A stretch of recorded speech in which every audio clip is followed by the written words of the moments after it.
Fox News correspondent Peter Doocy. He's at Senator Strange campaign headquarters in Birmingham. I have a feeling it might be a little quieter where you are, Peter. It was really quiet a couple of minutes ago, Dana, when a very subdued Senator Luther Strange and his wife Melissa stood at a podium that's set up on a fireplace behind me in this hotel lobby to concede the election to Roy Moore. He said he had already called Moore and congratulated him, but the big headline is that Strange thanked President Trump, and he acknowledged that the president really stuck his neck out by picking one Republican over another, which is something that could enrage or at least upset half the party, which it does not necessarily seem to have yet in this case. But he thanked the president. He said that any political problems that the president has as a result of Strange's loss, he wants to take credit for. Strange wants credit for. He says it's all on him, but that he really appreciates the president and his loyalty as a friend. He thinks that they formed a bond as newcomers in D.C. The president, of course, got there in January.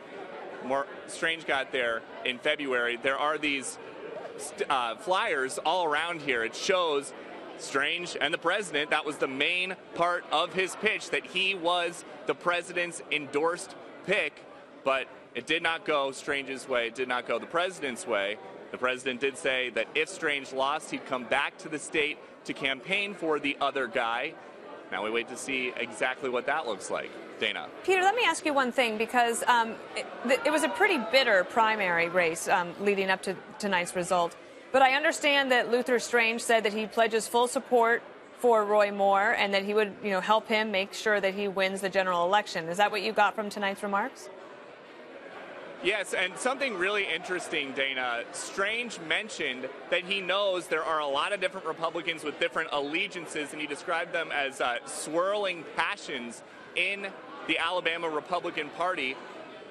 They just didn't swirl his way tonight. But this was a fight between Strange, who was cast as basically somebody who's going to go and take marching orders from Mitch McConnell, even though he's only been there for 8 months, versus an outsider, Judge Roy Moore, who defies all authority over the course of his career. Of course, he's famous for not taking down a statue of the Ten Commandments that was at the State Judiciary building and then getting removed from the bench. So even though these two were trying to paint themselves as outsiders, it became the Trump candidate versus the outside candidate.